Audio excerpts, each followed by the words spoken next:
tons of money. And his workers that work for Amazon that make his money, as he said, when he went up to space, he thanked the workers that do the work, that allowed for him to have the money to get up there. You know, he's still squeezing the workers, their pay, the working conditions. Workers collapse regularly at work. It's unfair, and I think we all know that he can pay more. And so we're here today because workers around the country and around the world are taking action. Over 30 countries, I think almost 40 countries are participating in this action, from Germany to France, to Cambodia, to India, all over the world. And in the United States, there's actions happening in many cities. Workers in St. Louis are going on strike today. Workers in Bessemer, Alabama are taking action. In North Carolina, in Atlanta, in Maryland, in California, all over the country. And so we stand here today to say, make Amazon pay. We stand here with Uni Global Alliance and workers from Europe and all over the world that called for an action today. And so we're going to have some speakers that are going to talk about the importance of why we're here and why Amazon needs to pay their fair share. And so first, I'm going to introduce Stuart Applebaum, who's the president of the union that I work with, the Retail, Wholesale, and Department Store Union, to say a couple of words about Amazon.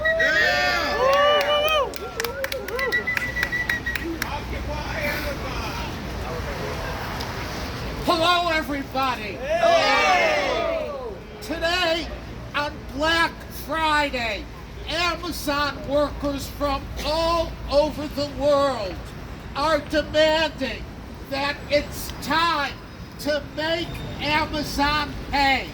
Yeah! Amazon has been transforming industry after industry, wherever it operates, anywhere on this globe, from e-commerce to technology to logistics to healthcare to so many more. It employs over 1 million people. Its business model is based on paying little or no taxes, feasting on public subsidies, and mistreating and dehumanizing its employees. Working conditions are so bad that there is a 150% turnover at Amazon facilities. That's right. Workers are afraid to go to the bathroom for fear of losing their jobs, for not meeting their productivity quotas. And in just one facility in Bessemer, Alabama, 7 workers have died since the facility opened 3 years ago. 7 workers died. They died either in the facility or on their way to the hospital from the Amazon facility. We cannot let this continue. And if left unchallenged, Amazon would determine what the future of work would look like and how workers will be treated in that future. The importance of standing up to Amazon transcends this one company. We can't afford to let Amazon's model become everybody's model. This is about the future of work. That's right. Workers are rising up. They are standing up and pushing back against Amazon's inhumane working conditions and disrespect. Workers are tired of being treated like a disposable commodity. They are tired of being treated like robots. They are tired of dangerous working conditions brought about by automation that makes work faster, and more repetitive, grinding workers down, both physically and psychologically. They are tired of constant surveillance and a lack of respect for their humanity. And they are tired of being thrown crumbs while the corporate elite takes joyrides into outer space. They are tired of not sharing in their employers' enormous profits. They are tired of being treated like they just don't matter. No matter where Amazon operates, anywhere in the world, the conditions and the existential threat are the same. And that's why today, workers all over the world are striking and demonstrating and demanding that it's long past time to make Amazon pay. We cannot tolerate the way Amazon operates. We must make Amazon pay. Make Amazon pay. Make Amazon pay. Make Amazon pay. Make Amazon pay. Make Amazon pay. Make Amazon pay. Make Amazon pay. Make Amazon pay.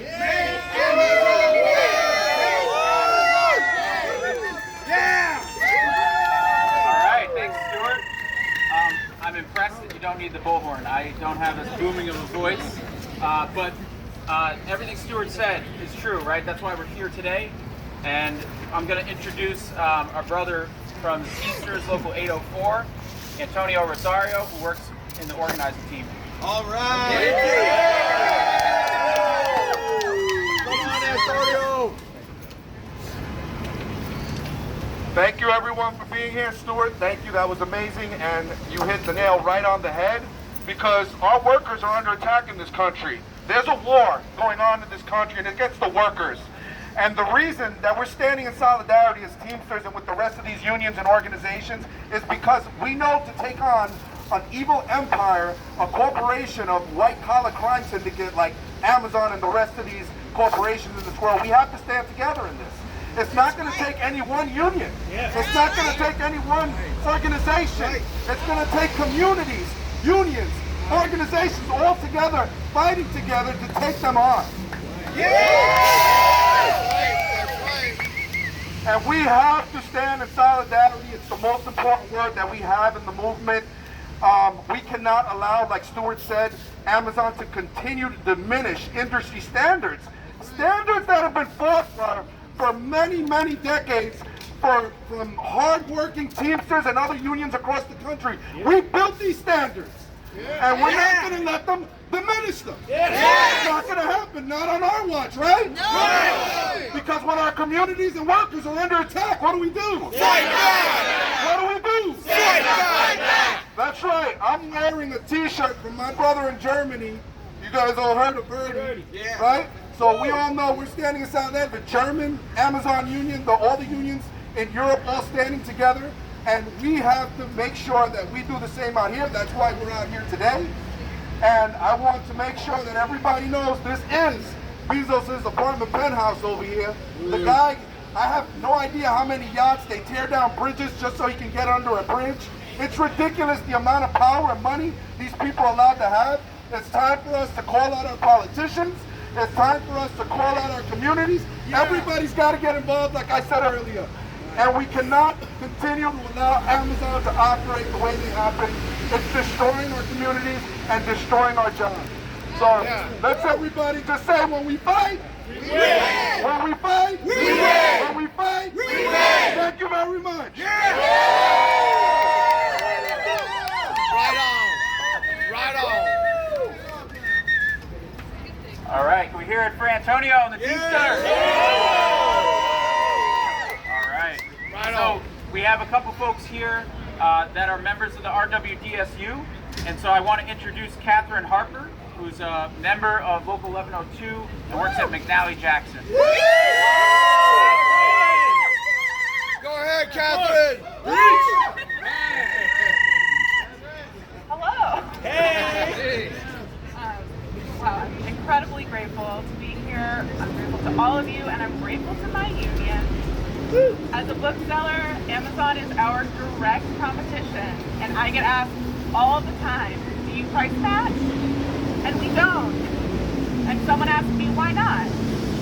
And I did not appreciate it when I told them it's so that our workers have bathroom breaks and can pay our rent. That's in the workplace. That's why we charge full price for books. That's right. So I think it's time that Jeff stops playing around. That's And right. we take our power back. Yeah. And we show him that he has to pay and respect his workers who made him a billionaire in the first place. Yeah.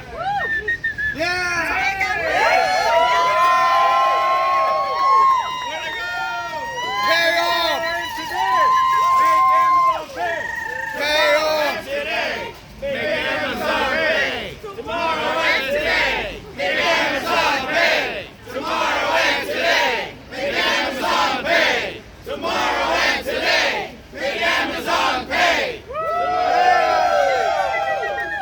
All right, can we give it up for Catherine? Yeah.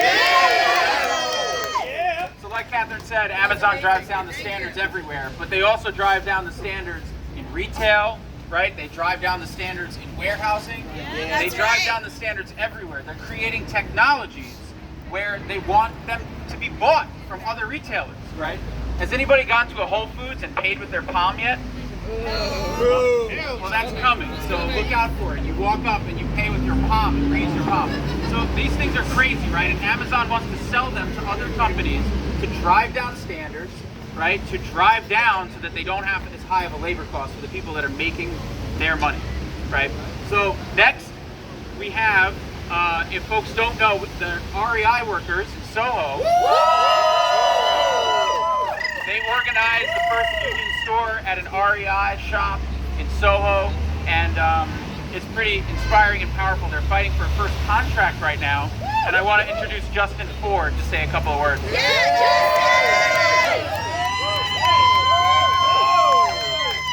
I just want to say thanks for having us down here and showing solidarity with our Amazon brothers and sisters. It's very important that our fight is as one. We are all workers against the oligarchy and neo-feudalism. It's true. This is the last stand. Those that are in power are consolidating their power, and they are crushing the working person. It is our job to stand up and fight for each other. No one's going to do it except us. That's right. And we have to do it together.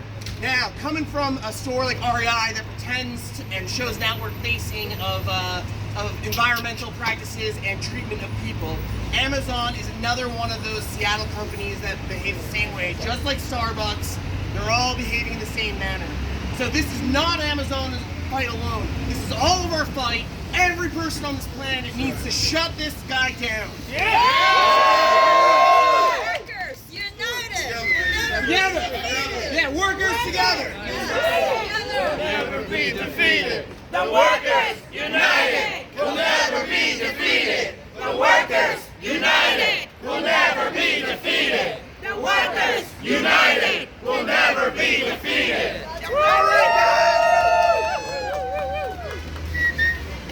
Yeah, Justin. All right, let's give it up for the REI Union. And we have one more worker from the REI Union, Stephanie, who's going to say a couple words.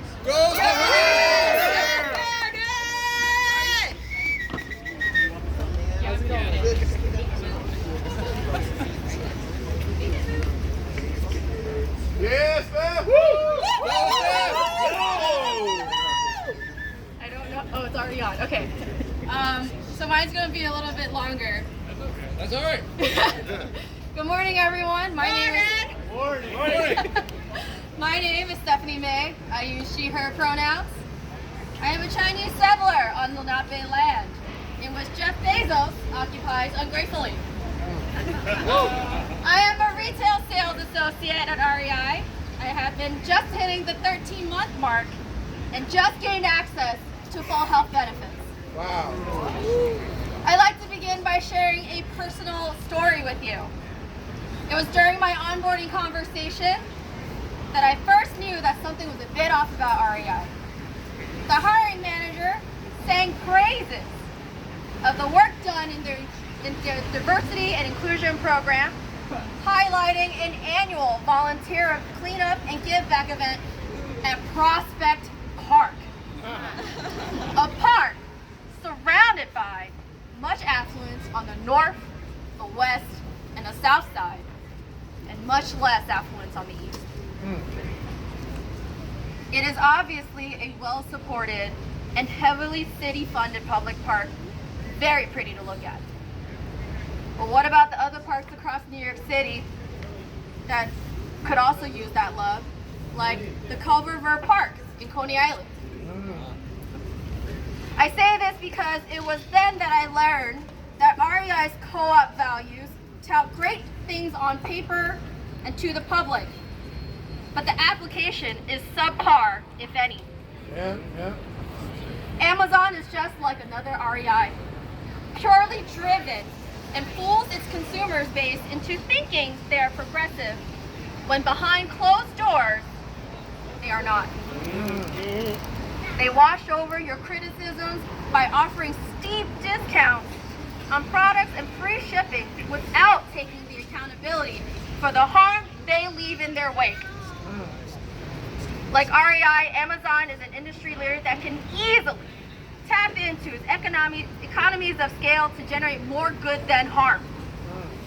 They can grant workers their right to unionize and advocate for better, safer, and dignified working conditions. That's right. Because it is the workers, the laborers who break their backs to support these companies that know their jobs best and working conditions best. That's right. Talk. That's right. These organizations would be nothing if it were not for the people at the earliest parts of the process that bring them their profit. So, it is time for Amazon to pay. We're here to let Jeff Bezos know that he is a bozo! From Alabama to New York, Jeffrey Bezos is a dork. Alabama to New York, Jeffrey Bezos is a dork. From Alabama to New York, Jeffrey Bezos is a dork. From Alabama to New York, Jeffrey Bezos is a dork. From Alabama to New York, Jeffrey Bezos is a dork. All right. Thanks, Stephanie. Let's hear it one more time for the REI Union. So we just got word, I heard from Stuart, that workers in Bangladesh and the Dominican Republic also just taking action right now. Pretty awesome, right? So we have a few speakers here. So Anna Marta Visca from Our Revolution. Oh, yeah. Gonna say a few words. Anna Marta, take it away. Let's hear your voices one more time. Ho, ho, hey, hey, we demand that Bezos pay. Ho, ho, hey, hey, we demand that Bezos pay. Ho, ho, hey, hey, we demand that Bezos pay. Ho, ho, hey, hey, we demand that Bezos pay. Good morning, everyone. My name is Anna Marta Visca. I'm a national organizer with Our Revolution, and I'm here today to stand in solidarity with Amazon workers and workers everywhere in the world who are saying today no more exploitation of our labor, of our health, of our safety, of our communities, and of our planet. Enough is enough. Enough is enough. We at Our Revolution organize for economic justice, for labor rights, as a cornerstone of our political agenda. We fight corporate monopolies. We organize to win good jobs for all, but we also know that we have to have a planet that's habitable for all. Yes. Amazon at this moment is probably the largest corporate employer in the world, and its impact on our climate is devastating. Its labor practices are outrageously bad. That's right. The only way that we can beat back Amazon and defeat Jeff Bezos and his extreme corporate greed is exactly what we are doing right now, which is standing together. This is powerful movement. Worker solidarity. And we will need to stick together until we win. That's right. We are proud to support the resurgent labor movement that's organizing at Amazon, at Starbucks, and many other places. We believe that grassroots labor and grassroots organizing can defeat and will defeat corporate power. This is the only way. So we are saying today solidarity with workers everywhere around the globe. And we know that together we will make Amazon pay. Power to the people! Power to the people! Power to the people! Thank you, everyone.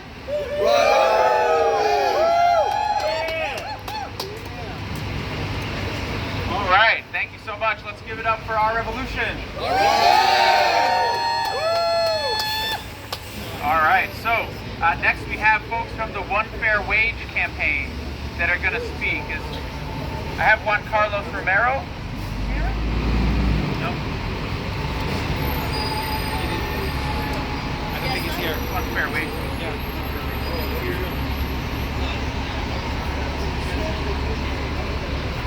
Okay. So when we fight, we win. When we fight, we win. When we fight, we win. When we fight, we win. Yeah. We win. I think we all know losing's not an option, right? No way. Antonio said, like Stuart said, and everybody here, losing is not an option with Amazon because it drives down the standards everywhere. We don't beat back on Amazon, we lose everything. So we have another speaker from the Surveillance Technology Oversight Project, David Sifford.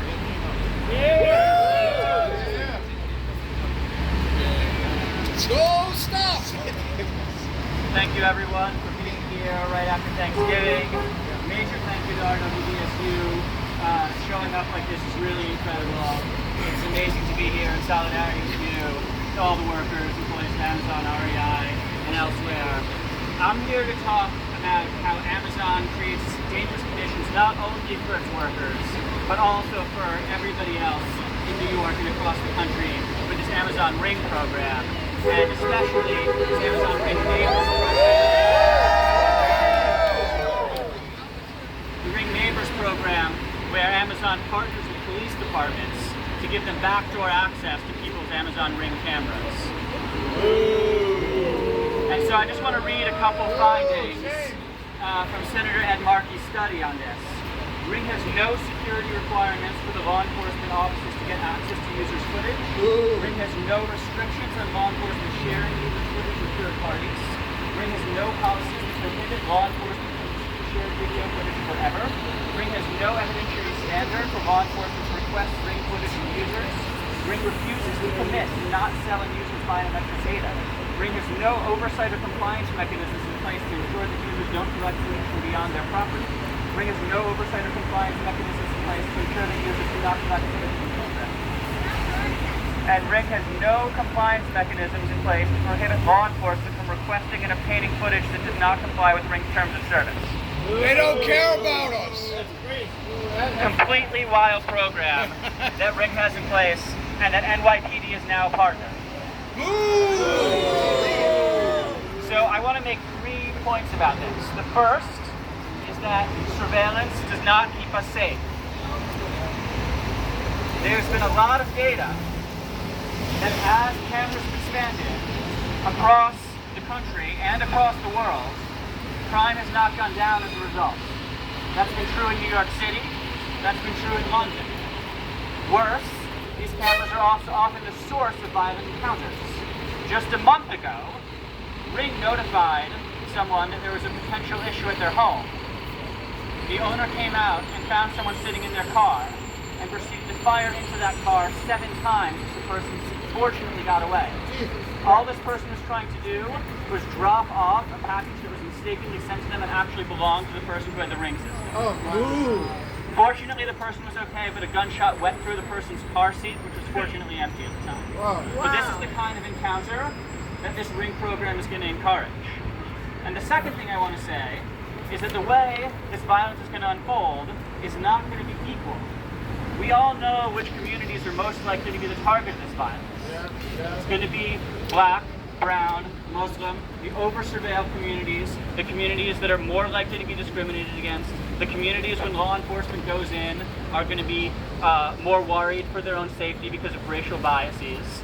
And so we know that as this system proliferates, black and brown New Yorkers are going to be increasingly in danger. For example, as I noted, there's no restrictions against use of biometric surveillance with respect to these systems. That means that you can attach a facial recognition system to a ring system. And as many of you may know, facial recognition is a particularly biased form of policing. The error rates for a facial recognition system with respect to a black woman can be over 100 times higher than with respect to a white man. As they're used in practice, which is often in black and brown communities, these systems can be wrong more often than they're right, which means that we're going to be sending police officers into black and brown communities on incorrect facial recognition matches. This is going to, I don't even need to explain to you the problems this is going to cause. And the last thing I want to say, the third point, is that a lot of us have been familiar with the way the criminal justice system has been failing. On the bias end, on the way it over-criminalizes conduct that most of us consider unproblematic, like drug use or sex work. But I think that the public is getting increasingly aware of this. This is true with ICE and the crackdowns on undocumented New Yorkers. This is true now in a post-Dobbs world where abortion is being criminalized. This is true in gender-affirming care is being criminalized.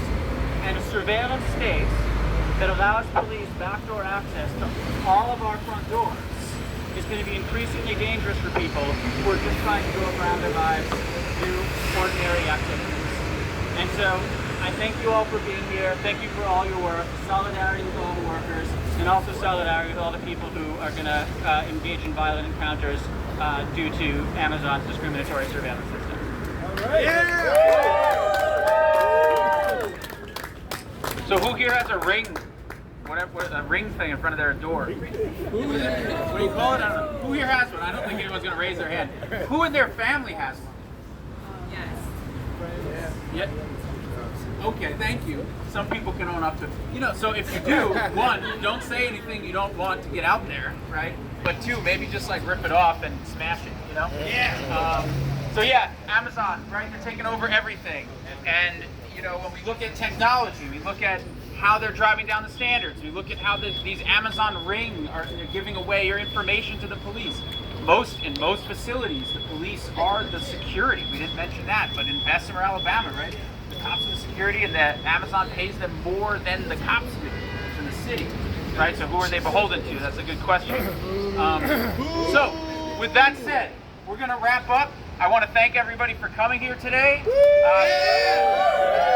to you all. It's Black Friday, it's the day after Thanksgiving, so thanks for coming out. We're going to end on the chant with just Make Amazon Pay. All right, so Make Amazon Pay! Make Amazon pay! Make Amazon pay! Make Amazon pay! Make Amazon pay! Make Amazon